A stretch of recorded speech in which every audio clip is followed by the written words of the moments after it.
Hello there, Andrew Colsky with Therapy BTS, Therapy Behind the Scenes. Today we have Dr. Sanjaya Saxena, who is the Director of Clinical and Research Affairs with the International OCD Foundation. Doctor, thank you for joining us, and could you tell us more about yourself and your background? Certainly. Well, thanks so much, Andrew, for having me on the program and the podcast. I'm looking forward to having our discussion. Um, so, as you mentioned, I have a new position that I just started a little over a month ago as Director of Clinical and Research Affairs for the International OCD Foundation. But it's a foundation I've been involved with as a member of their Scientific and Clinical Advisory Board for over 20 years. And have been going to their conferences and attending them and presenting and so on for a long time. It's a tremendously great organization that unfortunately not enough people know about, at least in the West Coast where I am.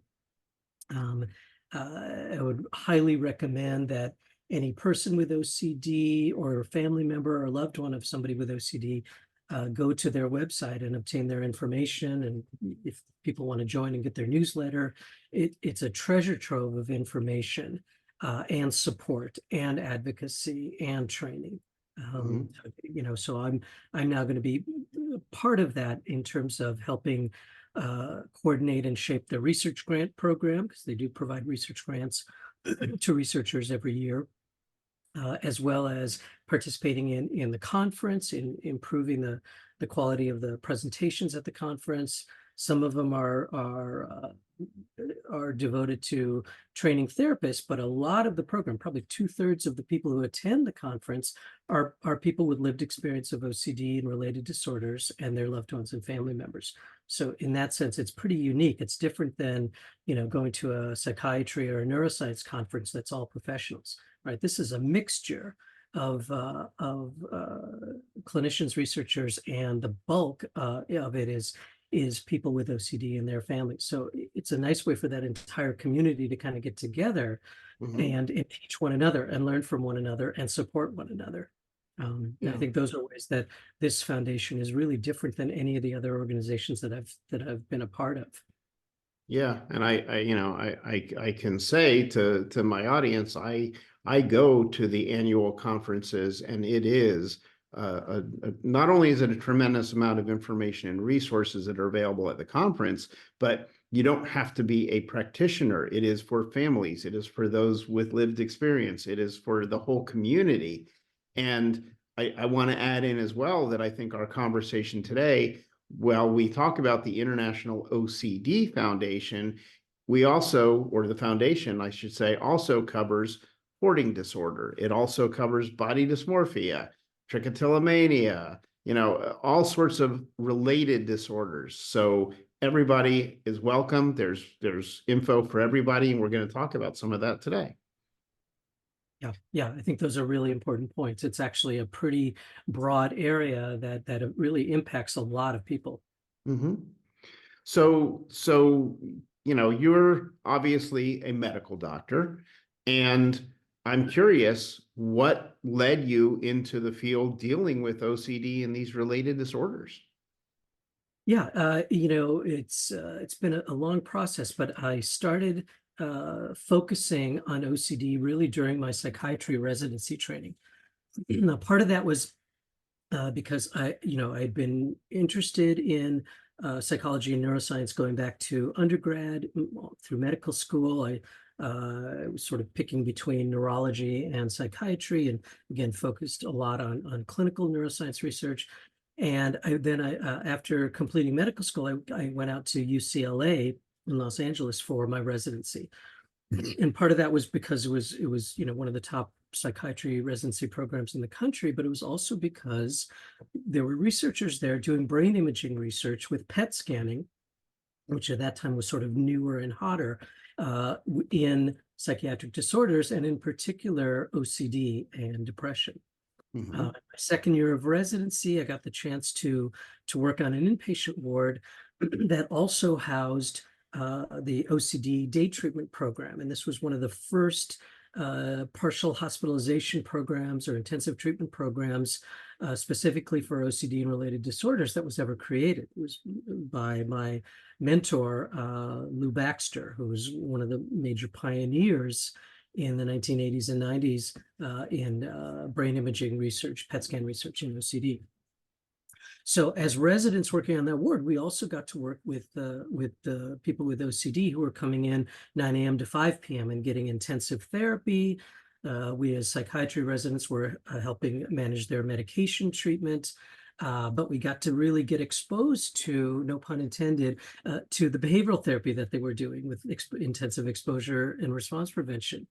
And I got fascinated with it, not just from a scientific point of view in the research, but really just by the people and their stories and how fascinating their symptoms and experience, although sometimes how troubling and disturbing and sometimes really torturous their experiences with OC had been. And you could see the whole gamut of severity.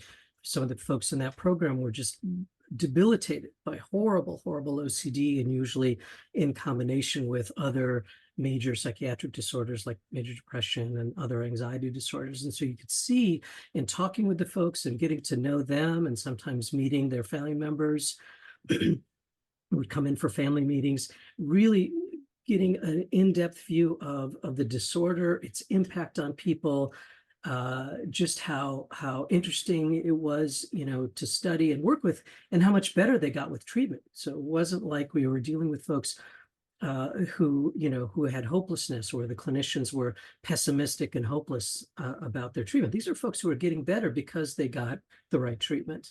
Mhm. And it was really cool to see a unique setting.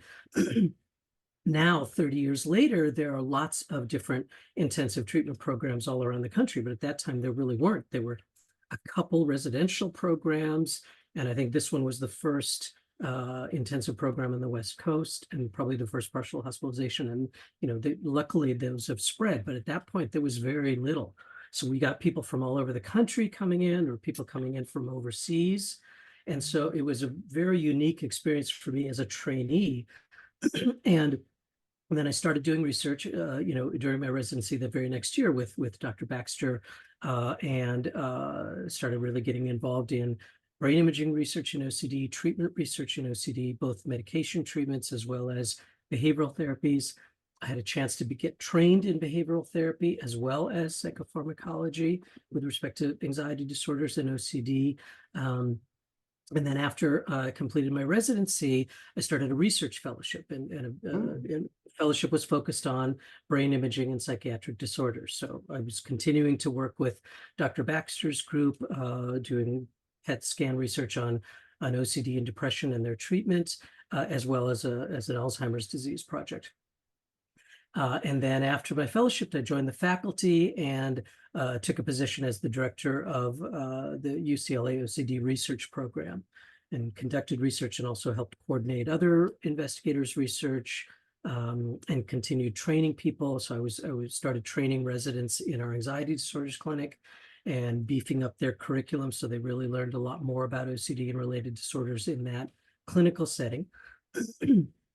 And then after about 9 years, then I moved to UC San Diego and was the director of the UC San Diego OCD program, both the research and the clinical program, for about 14 years. Continued brain imaging research as well as treatment research, and started focusing much more in those years on hoarding disorder. So our group did actually the first PET scan study of hoarding disorder, and one of the first overall brain imaging studies of hoarding disorder, and looking at treatment for hoarding disorder. And the treatment studies, a lot of them were focused on, combining them with brain imaging to really figure out how treatments work in the brain and what is it that they do, what brain systems are mediating improvement of this symptom cluster versus that symptom cluster. When you treat with a particular medication or with behavioral therapy, how is it that those treatments, whether cognitive behavioral therapy or various types of medications, what are they actually doing in the brain, and what systems are they affecting? And can we learn from that then to develop better treatments based on real hypotheses about what brain systems we're trying to impact, right? So Right. most of the drug development in psychiatry over the last 50 years has really been sort of based on luck and serendipity, trying out different things and finding, oh, okay, this class of medication seems to improve the symptom. Let's go develop more that are similar to that. So there's lots of Me Too drugs, Hmm. but most of them are not hypothesis driven. They're not based on prior knowledge of what the physiology is of these disorders to say like, oh, okay, well, we need to develop a drug that will impact this chemical system in these particular circuits. And that's what the real aim was.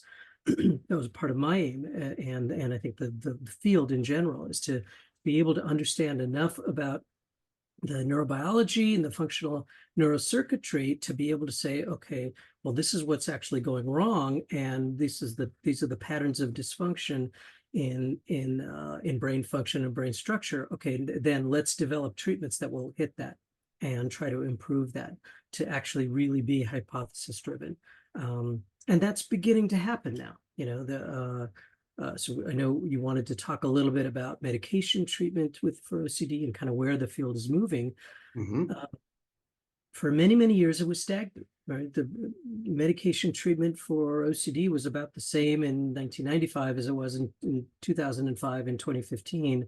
But luckily, more recently, let's say in the last 10 years, there has been development and study of new drugs with different neurotransmitter effects and working on different chemical systems, primarily glutamate.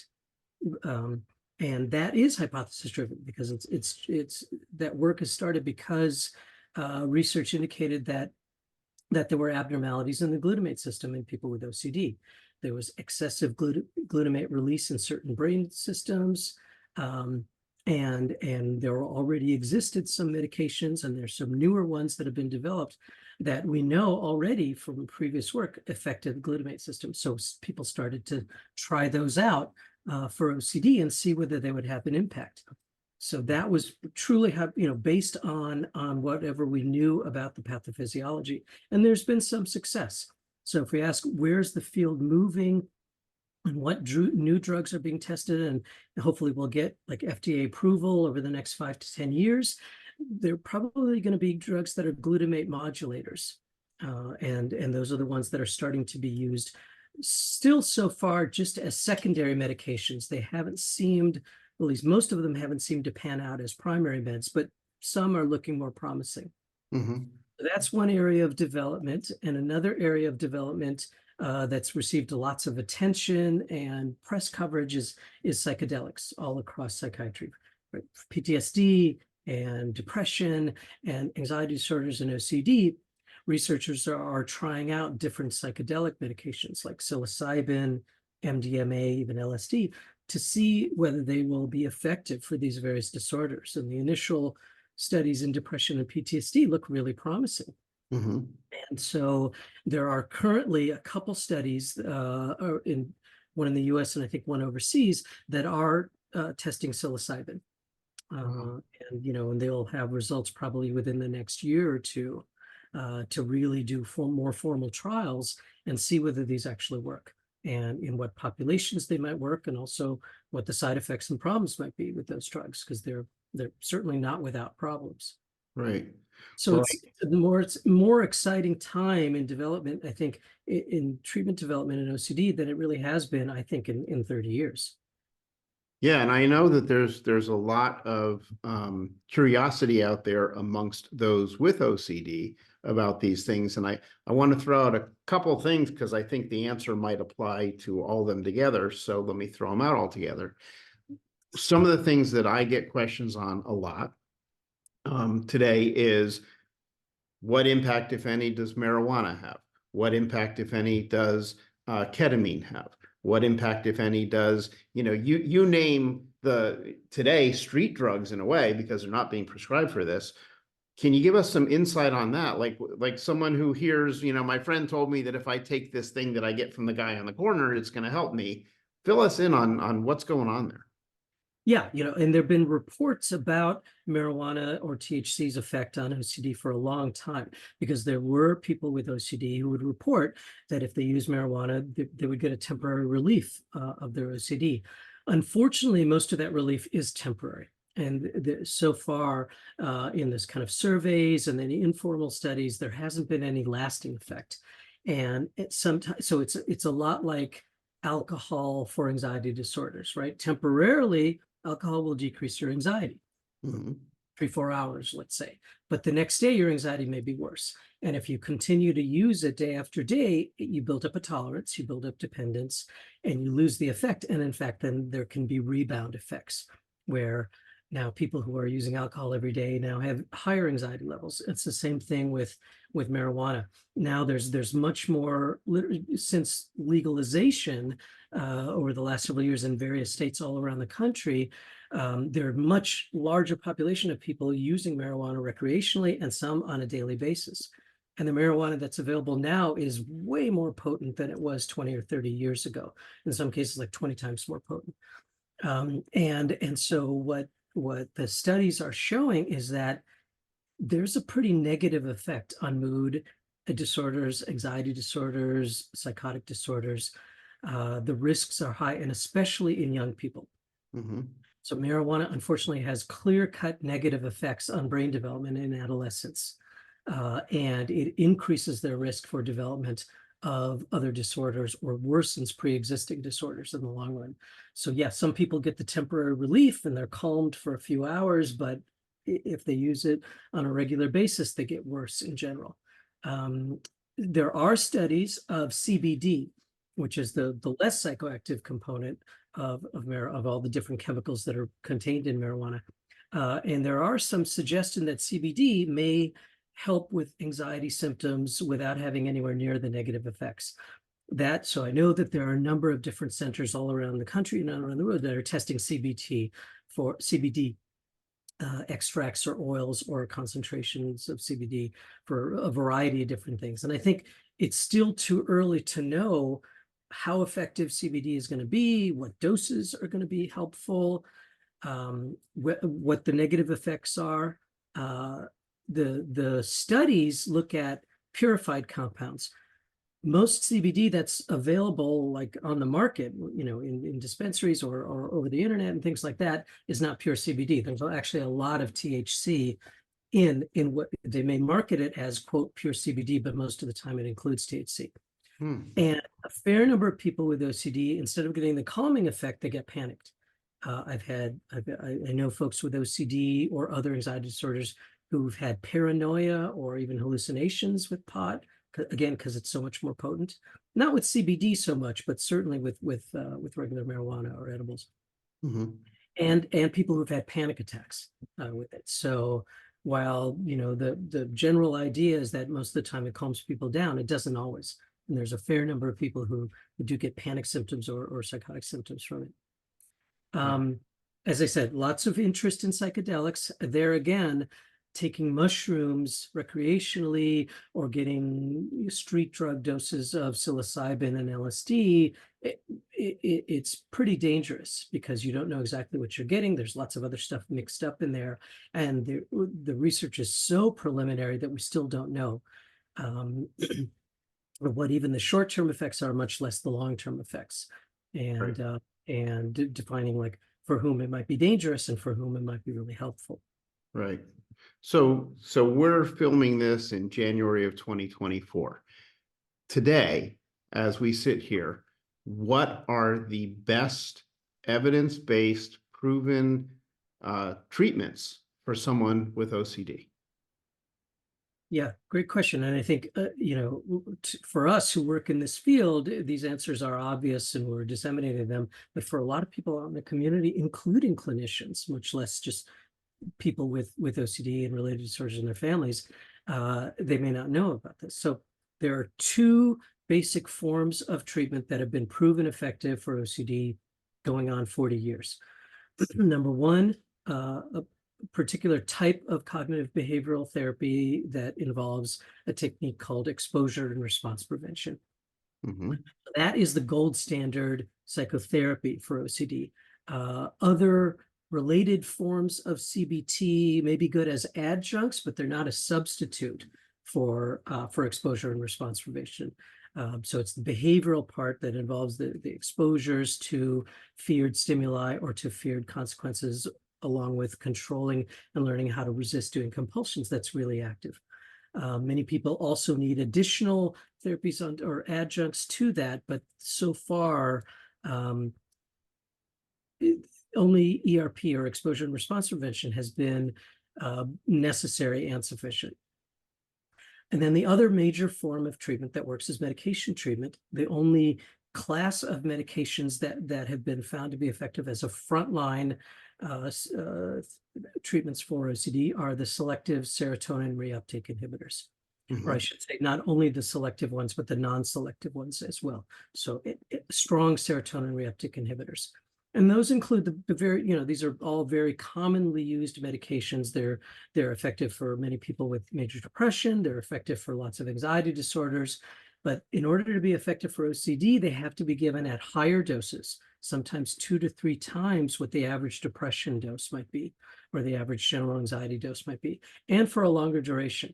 So you need to be at the therapeutic level, which is, usually a double or triple dose, for at least 8 to 12 weeks to really know whether it's going to be effective, because the effects are slow. Right. What that means is that, yes, people will have more side effects because they're having to go to higher doses, but luckily most of the time those side effects are temporary and they wear off. But that class of drugs includes the commonly known ones like fluoxetine, which is Prozac, sertraline, which is Zoloft, escitalopram, which is Lexapro, citalopram, which is Celexa, fluvoxamine, which is Luvox, and then a couple of the non-selective ones. There's an older drug called clomipramine, or the brand name was anafranil. And that's in a different class. It was a tricyclic antidepressant, and it was the first medication ever found to be effective for OCD, and the very first one that got an FDA approval, I think in the late 80s or something. And it's still quite effective. It just has more side effects, so we don't use it first line immediately. But usually, if somebody hasn't responded to the more selective ones, we'll turn to triclomipramine. And then there are a few other what are called serotonin and norepinephrine reuptake inhibitors, so SNRIs, like venlafaxine or Effexor. And that probably is effective, not necessarily for everyone, but there's a fair number of people who will respond to that one too. Aside from that, no other class of medications in psychiatry have been found to be effective by themselves for OCD. Some other classes are effective as secondary or add-on medications. And there's a few different classes that have been found in controlled trials to be effective as add-ons for people who didn't get a good enough response to the serotonin reuptake inhibitors. So either they got partial response, or maybe they got minimal or no response. And those include, the add-on drugs include what are called atypical antipsychotics. It's a little bit of a misnomer because these drugs are used actually more for people with depression, anxiety disorders, and OCD. Those are much bigger populations than the population of folks with psychotic disorders. And they're used as mood stabilizers in bipolar disorder as well. So they're really actually pretty broad spectrum agents. But drugs like aripiprazole, which is Abilify, risperidone, which is Risperdone, olanzapine, which is Zyprexa, all of those have been found to be effective, usually in lower doses as add-ons to serotonin reuptake inhibitors, as boosters, augmentations that can boost the response or help convert somebody from being a non-responder to a responder. Wow. Clomipramine, which is anafranil, can be used by itself, but it can also be used as an add-on. So you can add it at low doses so that you don't get as many of those side effects that it has, adding it onto escitalopram or citalopram or sertraline as a booster, and that's been found to be effective. And then there's glutamate modulators that I was mentioning, right? The drugs that have been studied more recently. So memantine, which is Namenda, it's actually a drug that's approved and used for dementias, including Alzheimer's disease. Turns out it also has effects as an add-on for some people with OCD. And more recently, it's been found to be effective for body-focused repetitive disorder behaviors like trichotillomania, you were mentioning, or skin picking disorder. So it may have multiple uses there as well, not only its effects on memory and cognition and Alzheimer's, but some effects on OCD symptoms and repetitive behaviors too. Then ketamine, right? So ketamine is done with an IV intravenous infusion. So it's a more difficult procedure. Somebody has to go in and be observed. They have to have their breathing and heart rate monitored. They have to stay in the setting after the infusion for a few hours because they may have derealization and sort of hallucinatory sort of symptoms that can happen with that. And ketamine is more widely used now as a treatment for treatment refractory depression. And especially for people with very, very severe depression that hasn't responded to other treatments, sometimes IV infusions of ketamine can be, amazingly effective very rapidly. So it's one of the few drugs out there that has produced rapid antidepressant effects. The research in OCD is much more limited. There's really only 3 studies that have ever been done of IV ketamine. 2 of them are from the group at Stanford, led by Carolyn Rodriguez and her colleagues, and they found that IV infusions of ketamine compared with placebo or saline infusions did have an effect. So much greater, about half or a little bit more than half of the patients studied did have a positive effect of ketamine, and virtually nobody had an effect with the saline or placebo.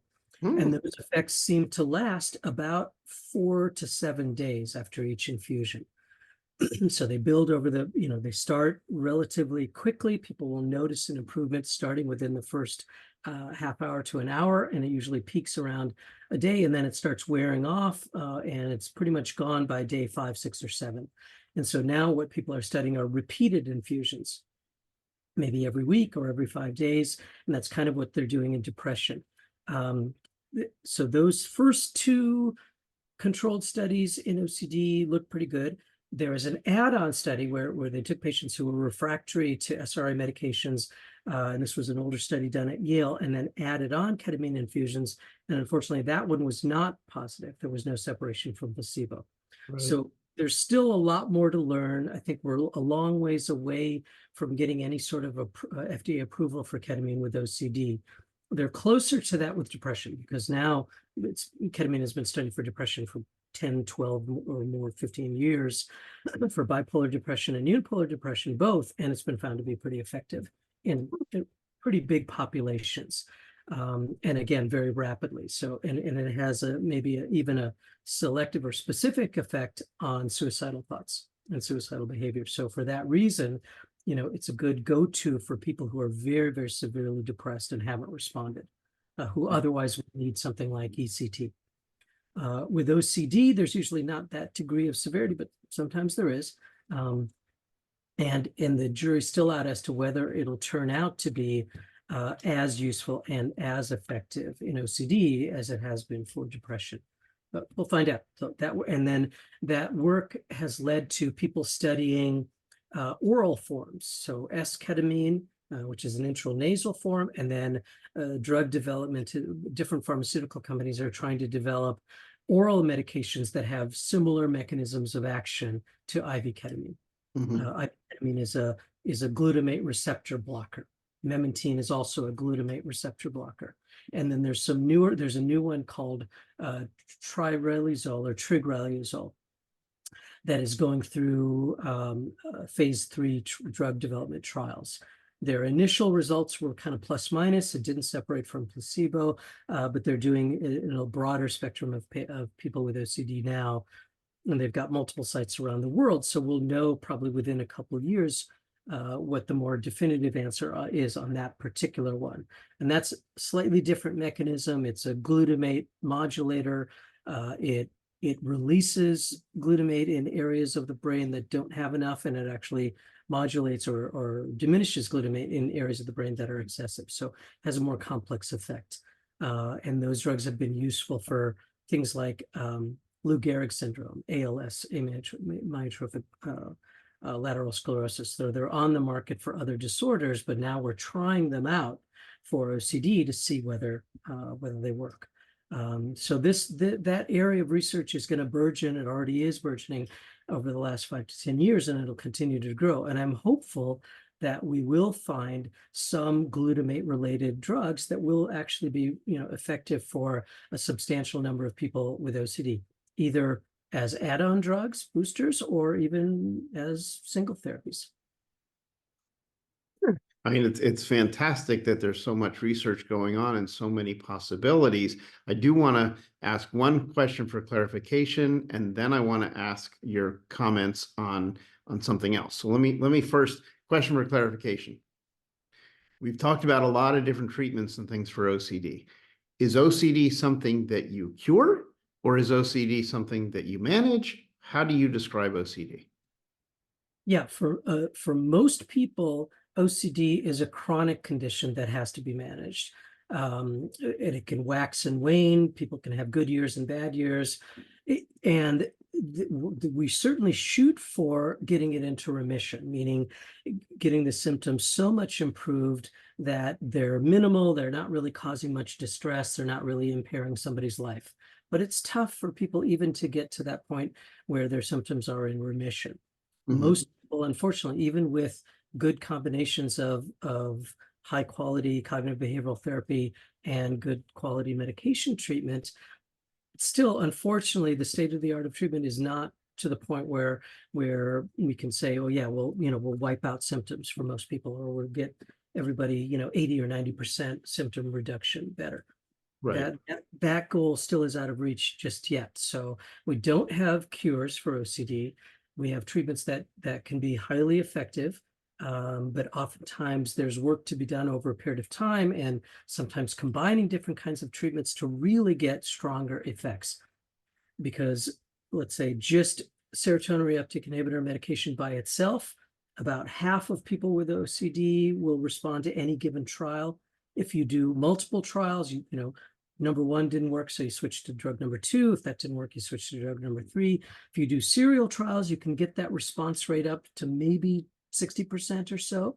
But there's still going to be maybe 40% of people with OCD who just don't have a great response, either minimal or kind of partial response to that category of drugs. So therefore, we need the augmentations. We add those augmentations on, we can boost the response rate. But even the degree of response with just medications alone is not complete. It's not like you're, with the right medication, you're going to wipe out all somebody's OCD symptoms. Any given drug trial, the average symptom improvement is about 40% or so. If you add on the augmentations, maybe you can get it up to 50% or more. That still leaves a lot of OCD symptoms. If you do cognitive behavioral therapy by itself, about 2/3 of people respond, but it takes a little bit longer period of time. But the degree of response also ends up being about the same. It's about 50 to 60% improvement, maybe a little bit better. The best effect is when you combine exposure and response prevention with medication treatment, then your response rates are higher, maybe 3/4 or more of people will respond, and the degree of improvement is much greater. There, when you put those two treatments together, yeah, maybe somebody can get 75, 80% or even more improvement in their symptoms and really improve their functioning and decrease their disability or impairment. Right. So then last question about treatments before we move to the next topic, which is, can you talk a little bit about transcranial magnetic stimulation and what's going on with that in OCD treatment? Sure. There are a couple of what we call neuromodulation types of treatment. So transcranial magnetic stimulation, or TMS, is one of them. Again, there's much more information and data in major depression, where it's been used for a long time and it's FDA approved, and the results have been pretty good.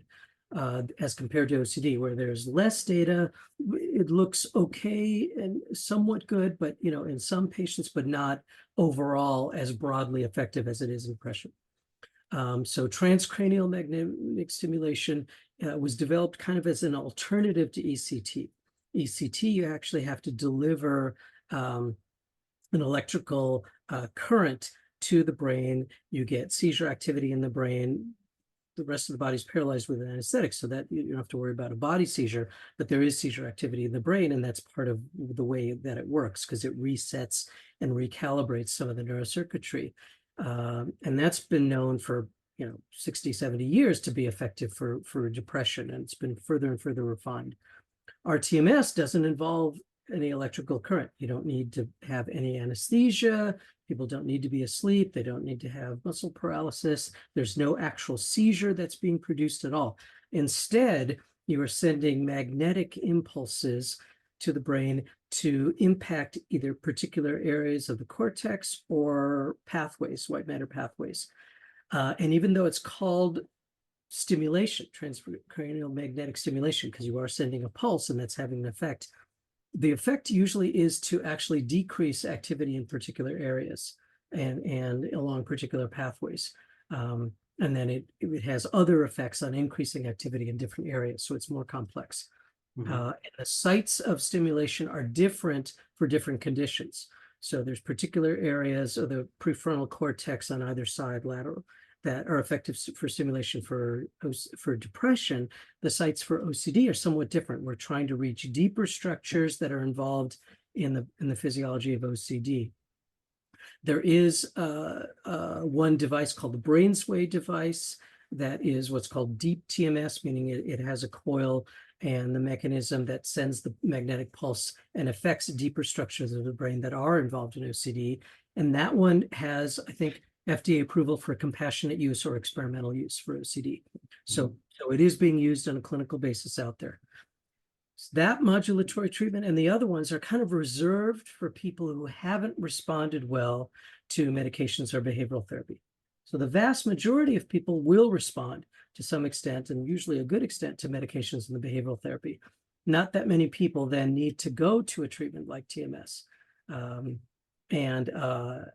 effects of TMS are, if you compare them to the effects of medications or behavioral therapy, they're not as good. But for some people who didn't respond to the primary treatments, it's the next option. And the next one after that, which probably has a stronger effect size and a greater response profile in terms of percentage of people who respond and the amount of improvement, is what's called deep brain stimulation, or DBS. And that one is an invasive procedure. So you actually have to drill tiny holes through the skull and then pass an electrode down and into particular pathways or particular structures, and then apply a current. And so those stimulators are then implanted, they're sealed up and they stay in the skull, and essentially they're attached to a battery, almost like a pacemaker battery, that's usually implanted into the neck or shoulder. And so those stay in, they set the stimulus parameters and then program the battery to be doing those stimulus parameters on a consistent basis. And then somebody can have that battery in there for a long period of time. So those kind of procedures, deep brain stimulation, they're done for Parkinson's disease. They've been done for other neurological disorders, and they're pretty effective for OCD. In some of the studies, like 60–70% of the patients responded over time, as long as they got the stimulus parameters right. And if the initial sites didn't work, you can adjust them very easily. They don't cause any damage to brain tissue at all, because these are microelectrodes. They're extremely thin. And they're sort of passing between the different neurons and glia, so they don't actually damage those. And they're adjustable and so forth. The major headache with those is that, every so often you have to change the battery or change the stimulus parameters and so forth. But because it's an invasive procedure, because you do have to, drill through the skull, and it is more involved and somebody has to monitor those folks, again, it's reserved for people who didn't respond to intensive behavioral therapy or aggressive medication combinations.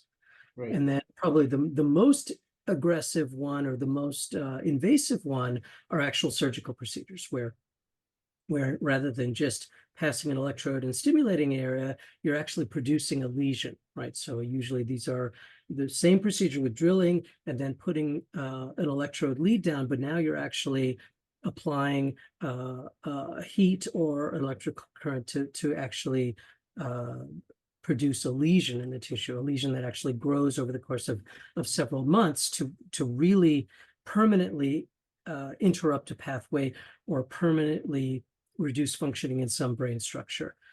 And that's the oldest type of neurosurgery that has been around for a long, long time. There's particular sites and particular types of neurosurgery that have been known to be effective for people with disabling, extremely treatment-resistant OCD that is, in some cases, completely disabling or life-threatening. And those surgical procedures, some of them actually work very well. Again, like sometimes 2/3 of the people respond and get a huge improvement. But because they're surgical procedures that do involve, producing an irreversible lesion in the brain, again, we reserve them for. So now because there's a number of these different treatments available, there's sort of a pathway where you can go from the frontline treatments to the kind of secondary and add-on treatments to maybe some of the more novel or experimental ones, and then moving to the neuromodulation. BBS, TMS, and probably for the most refractory or severely ill people, they didn't respond to any of those, we've got the surgical interventions. Right. Wow. So that's very promising and hopeful for someone who has OCD, because there are so many different ways that we can approach it. But that was sort of the perfect segue to my next question, which is this. So they've got to know they have OCD. So here we are, you're a psychiatrist who specializes in this. I'm a clinician who specializes in this, but we are not representative of the typical medical field out there. So I'd like to hear your thoughts about, we train people to be mental health therapists. We train people to be psychiatrists, psychologists, doctors, all these fields where patients would go. But the number of people who even heard about OCD in school, much less learned anything about OCD treatment, in my experience, is extremely low, almost non-existent. Right. What has your experience been with that? And is there anything going on to try and change that? Yeah, and you and I talked about this earlier. That, I think, is a much, much bigger and more pervasive problem in our country and other parts of the world as well. And, when I had discussions with the International OCD Foundation board and the president of the board, we were talking a little bit about what they perceived and what I and other clinicians and scientists perceived as the biggest problems in the field of OCD and its treatment. And they were thinking, well, we need to develop better treatments. We don't have a cure for OCD. We'd love to be able to get a cure, or treatments that are even stronger, that, that instead of only half of the people responding and only 50% improvement, maybe we can get, find some medications or therapies where, 80% or more of the people respond and they get a huge improvement, 70, 80% reduction. And I said, that would be great. And certainly the field will work towards that and has been working towards that. But that's not your major problem, because the treatments that are out there are still pretty good, right? The problem is that most people don't get those treatments, and most people can't access those treatments. And as you pointed out, most clinicians don't know how to deliver those treatments. They don't have enough training in assessing and screening for OCD, enough training in actually how to diagnose it accurately and not either miss it or overdiagnose it. And they certainly don't have enough training in how to do a proper evidence-based gold standard cognitive behavioral therapy.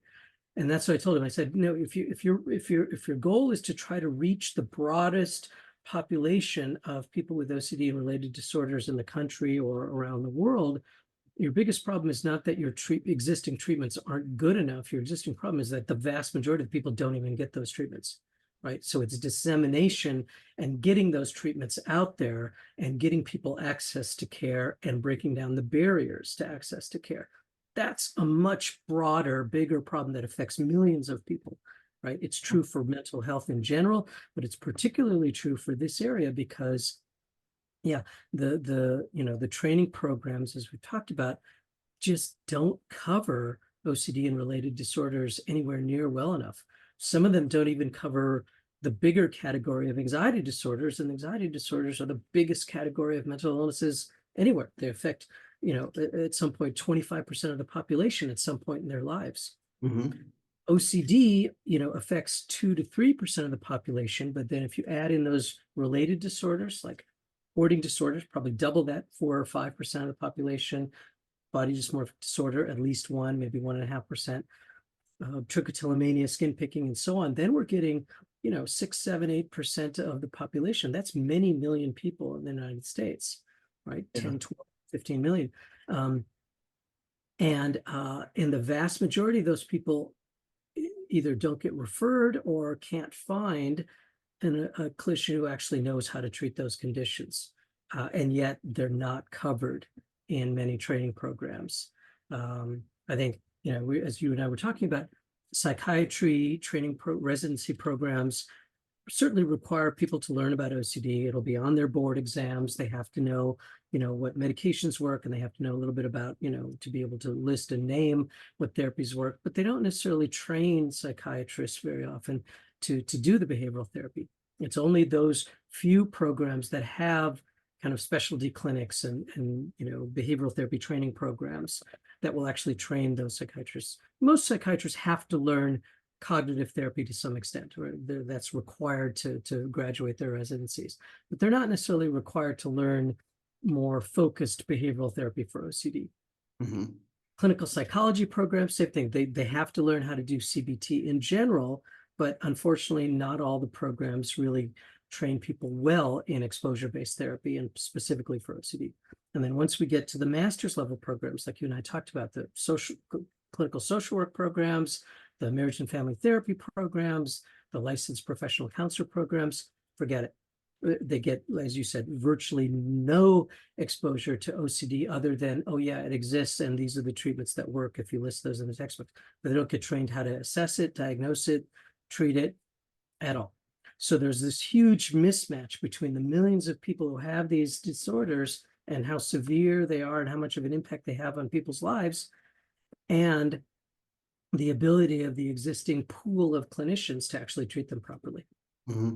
And then for the few people who do know how to treat it properly, most of them don't take insurance, or they certainly wouldn't take, Medicaid or Medi-Cal in California. A lot of times they're not in public sector settings that are much bigger. Community mental health programs, county-funded mental health clinics, VA-funded mental health clinics, those have a much larger population base and patient population than, the therapists who are charging out of pocket, let's say, right? Mm-hmm.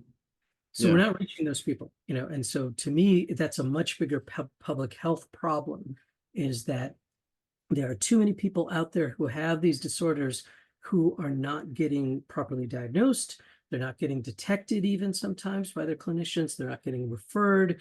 And even when they are diagnosed properly and they are referred, they don't have access to clinicians who actually know how to treat their disorder. Yeah, and I have no science to support this, but my belief, based on what I see with my own patients, is that perhaps the number of people with OCD maybe is double than what we think. And here's why I say that: because so many of the patients that I talk with, they were never even, OCD was never even mentioned by the therapist, because the therapist wasn't aware of it. So it's not even not knowing how to treat it. They don't even know they have OCD. And then they come to me and they say, I spent 2 years and we worked on talk therapy and nothing worked, and I don't know why. And then, I run a free support group, and I get people from all over the world. And you start getting into some of the Asian countries and some of the Middle East countries and some of these others, and the people are desperate for help. They say that there's no one in my country, they don't even know what this is. Right. So there's no treaters, even if I wanted treating. So imagine the number of people with OCD that we just don't even know about. Right. So the population surveys are accurate because they go door to door, and they run through like a 2 to 3 hour long diagnostic interview that covers symptoms of everything. So there may be plenty of people who had no idea that they had OCD, but when you go through the questions, you say, okay, have you had this? Do you have this symptom? Have you had these repetitive behaviors? Have you had these repetitive or intrusive, anxiety-provoking thoughts? And they answer yes. And so the result is, oh, you know what? You meet criteria for OCD, and you also appear to have major depression, and it looks like you probably have social anxiety disorder too. And they're like, oh, I didn't know. I didn't. So those folks who are getting the very structured, comprehensive diagnostic interview that you can only do in this sort of epidemiological study where you have 3 hours to spend with each person, then you can get an accurate figure. So I think the 2 to 3% of the population, a lifetime prevalence figure has been pretty consistent wherever you go. Seems to be true all over the world. It's been true in studies from the 80s to the 90s to the 2000s and so on. But then if you look in clinical populations, right, obviously that, let's say if we're talking about 6 to 9 million people in the United States, let's say, only a tiny minority of those folks are actually getting in to see anyone in a clinical setting. As you pointed out, only some of them have any awareness that they have OCD at all. Many of them have been, let's say, in primary care or even in mental health settings, and they didn't think to mention anything about it. Their clinicians didn't ask them about it. People weren't screening properly, so it was missed, right? And then other times they read about something, they hear about something, they talk to someone, they're like, oh my God, that's what I have. I better go in to get treatment. So you're right. So there's a mismatch between the population estimate that we are pretty certain about versus the number of people who actually make it into any sort of reasonable clinical settings and then get detected properly in a clinical setting. It's tiny comparatively. Right. Wow. Well, so with that, this is one of the purposes for the International OCD Foundation and the work that's done there. And, I think it's important that we be able to share with the audience the number of conferences and things that are available and the information that's available. You and I were talking before, and I made a list here that I want to make sure I list to everybody is, so here we are, we're January 2024 that we're recording this. March 16th, there's an online conference for body dysmorphic disorder. May 4th and 5th, there's an online conference for hoarding. The annual IOCDF conference is in Orlando this year. There's a research symposium on July 25th, and then the full conference is July 26th to 28th. I'll be there at that one. And then there's an online conference on November 23rd and 24th for those people who can't get to the actual conference. And then I want to add to that the fact that the website, the iocdf.org, you talk about resources, there's a lot of information. You try to find someone who knows how to treat OCD. They have a list of people there. You've got support groups. You've got, tons of resources. So what am I missing? What else do they need to know? So the foundation has really, over the years, expanded their programs. And so they're, ever since the pandemic, when everything went online, they've expanded the number of online support groups, online town halls, online Ask the Experts, Q&A sessions. They now have a research roundtable where every month or every quarter they focus on an area of research, and the researchers come and talk with the moderators and kind of make the research in that area understandable to the lay audience, and also take questions. So there's a lot more of those online activities, supportive activities, kind of public education, public awareness sorts of activities. And then in terms of training, there's for clinicians, let's say, there's training available at the conference. So there's the 2 out of the 9 tracks in the conference are therapist training. There's a beginning or basic training in diagnosis and therapy for cognitive behavioral therapy of OCD, and then there's an advanced one. But in addition to those, they have done for over 15 years now, they've done behavioral therapy training institutes, or BTTIs. And they started off with just a couple a year, and now they're up to like 10 or 12 per year. And wow. These are usually 2.5-day trainings that are done they try to distribute them in different cities all around the country. Then they added a Spanish language one. They've started doing some international ones. For the first time last year, they did a couple international ones where I think Singapore, and I forgot what the other one was. I think one Asian one and one European one, where they partner. So each of these, they partner with local OCD experts in those areas, usually from local universities who are running training programs and teaching people behavioral therapy, and also usually they're getting at each site in each training, they usually have a psychiatrist talking about medication treatment, and it's a pretty comprehensive training. And then they follow it up after those 2.5 days, where every attendee has to have 5 cases that they follow and receive supervision on over the course of the next year before they can be certified as having completed a behavioral therapy training institute. So they've expanded and expanded. As I said, there's a Spanish language one. Just in the last year, they developed a BIPOC BTTI, so specifically for clinicians of color and focused on patient populations of color. And so I've done the medication talk at a number of BTTIs over the years. I participated in the BIPOC one that was in Atlanta last year. There's a BIPOC focused one coming up in Oakland in May, and the rest of them are scattered throughout the year in different places where they get training faculty who are very well vetted as people who have expertise in not only conducting their own therapy and diagnosis and treating people with OCD, but also teaching others and supervising other people. So those are great training forums. They tend to sell out very, very rapidly because there's only, let's say, 10 or 12 a year, and each of them is limited to like 25 people or something like that. And so now they've added even more programs. They have online consultations where clinicians can sign up and do consultations with OCD experts that are, that are volunteering their time with the foundation to do consultation on specific cases. They have a webinar series where they'll do like a podcast like this, or somebody will do a lecture format, a didactic with their PowerPoint slides and Q&A, and then they'll just record it, and anybody can go and watch the webinar. So they're expanding those. There's advanced trainings now that they've developed.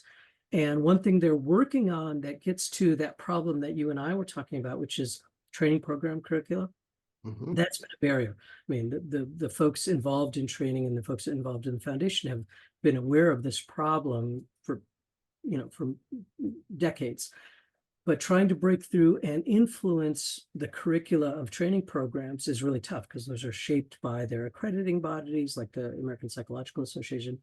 And they're kind of restrictive. Some of those programs are only 1 or 2 years, so that they can't fit a lot in. And for whatever reason, they haven't, focused much on anxiety disorders more broadly, and certainly not on OCD. So the idea then is, if we can't necessarily make sure that every graduate program's training curriculum includes training in OCD and supervision in cases, then let's work with the practicum leaders.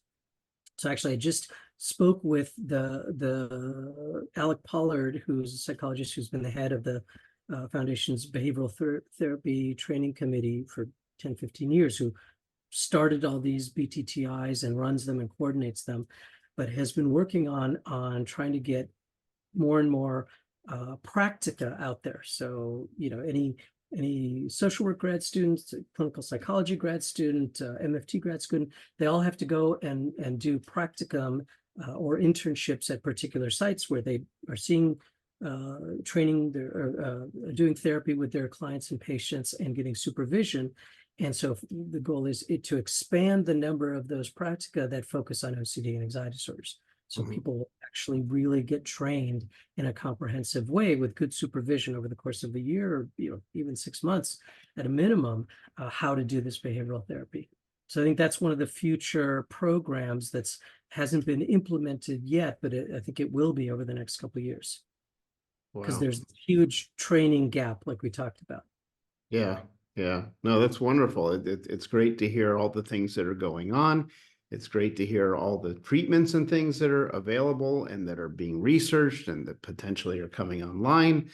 It's really exciting. It should be very enlightening and hopeful for someone with OCD, because you're not alone if you have OCD. You're not hopeless. There's a lot of stuff that can be done, and we get a lot of positive, results in many, many cases. So, the idea is if you feel you have OCD, you got to reach out. And if you go to a therapist, if you go to a doctor, if you go to somebody, you have to raise the issue yourself. You have to check, are they even aware of OCD? Do they know how to, if not, can they send you to someone who can? Or better yet, look at the IOCDF website and find somebody who is from the beginning. So Yeah, I think that's really important.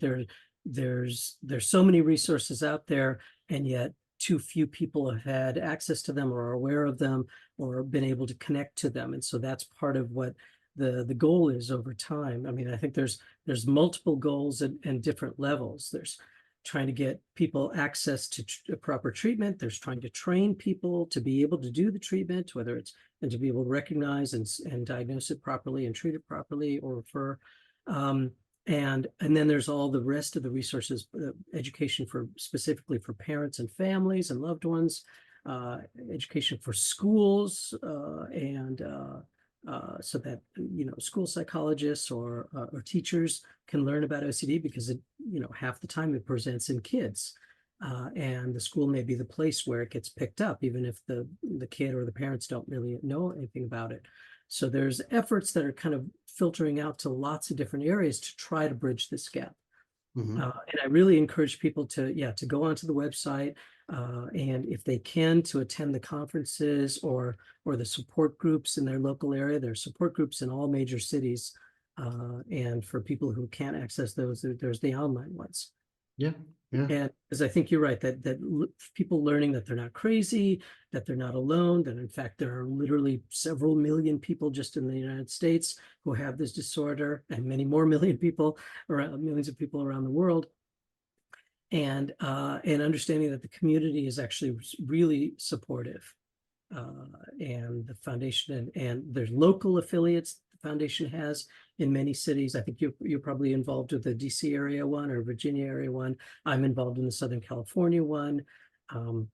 But their goal is to try to do outreach and get people involved and link them with treatment. A lot of what they do is to take phone calls and say, hey, I think I have OCD. Can you refer me to somebody? I need to know who's in my area. I'm in Central California, or I'm in rural Virginia. Like, what do I do? Right. And the people from the affiliates or from the national or international foundation will try to get them set up with people in their area or provide them with some information or resources. So the Right. more we can do, the more public education and awareness that we can do, the better. Yeah, and the important thing to add on there is that with the proliferation of telehealth and teletherapy, if you're in an area where you don't have easy access to a lot of clinicians, a lot of OCD clinicians are online as well these days. So you can get access and you don't have to worry about leaving your community. So that's a plus.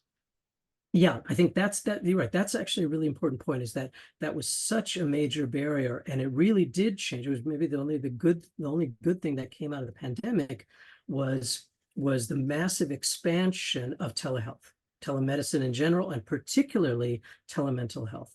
So as you pointed out, there's lots of therapists now who mainly have a virtual practice, or who do hybrid. They see some patients virtually and some people in person. And that's true of psychiatrists as well. And even the intensive specialty programs, because obviously there are many fewer of those, and they only exist in certain cities. Suddenly we had access and we could take patients from all over the country.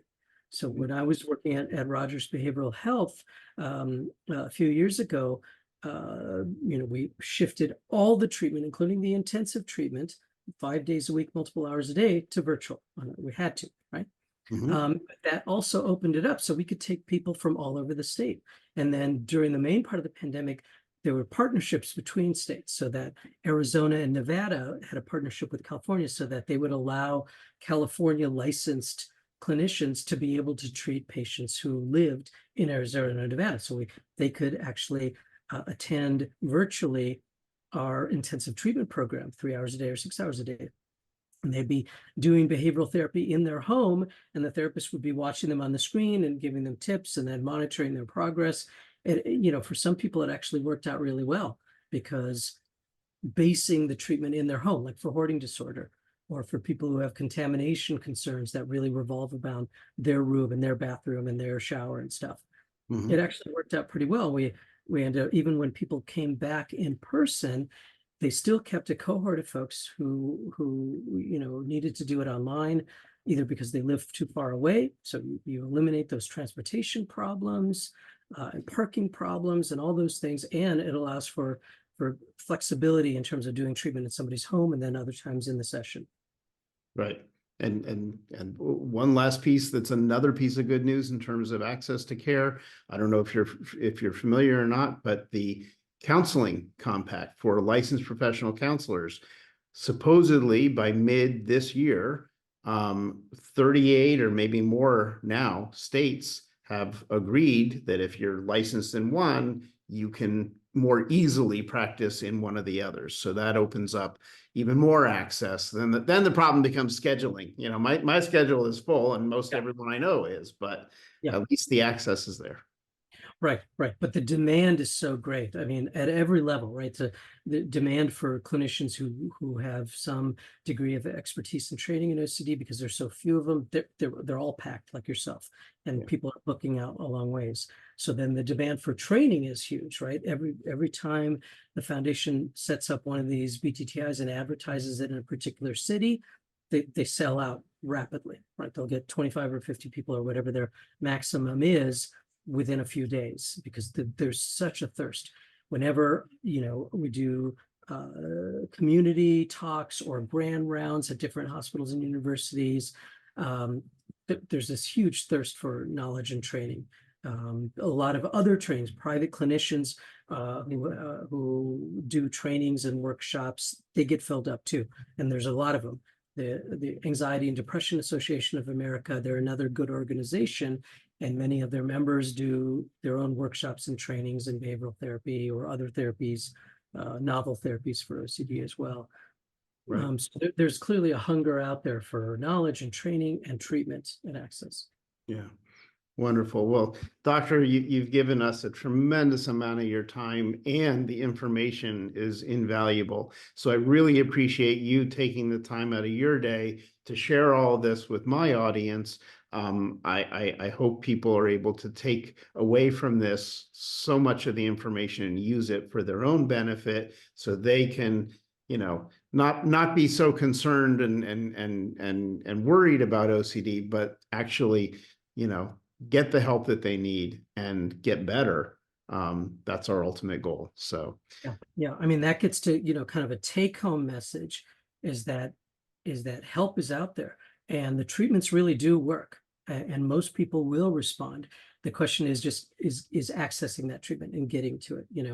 At least the medication side is a little bit easier because community mental health centers, VA mental health centers will have psychiatrists, and they will have some degree of training, most of them, with OCD. They may not be experts, but maybe they can get consultation on more advanced cases, but at least they'll know the basics of it most of the time. For the therapy, it's a little bit harder because it is more involved, and there's a smaller percentage, as you mentioned, of all the therapists in the country who really have the training that's needed for these disorders. So that's where a lot more work has to be done. But even there, it's available online, as you said. Getting access to different treatment resources. But it definitely can get better, and people do get better every day. great. Well, thank you for all the work that you do, and thank you for the things that are going to come out from the work that you're doing. And I'd love to have you back again someday just for a follow-up on what new has happened in the field since we spoke last. Right. Yeah, I really appreciate you having me on, and thank you for your dedication, because I know you've been committed to this, to helping people with these disorders and their loved ones for many years. I mean, and so it really makes a difference to have people who not only want to treat people in their practice, but also disseminate information to a broader audience and really promote public awareness. It's invaluable. Well, I appreciate that. All right, we're gonna wrap up our podcast for today, and I look forward to future discussions. Terrific. Thanks so much, Andrew. Thank you. Bye-bye.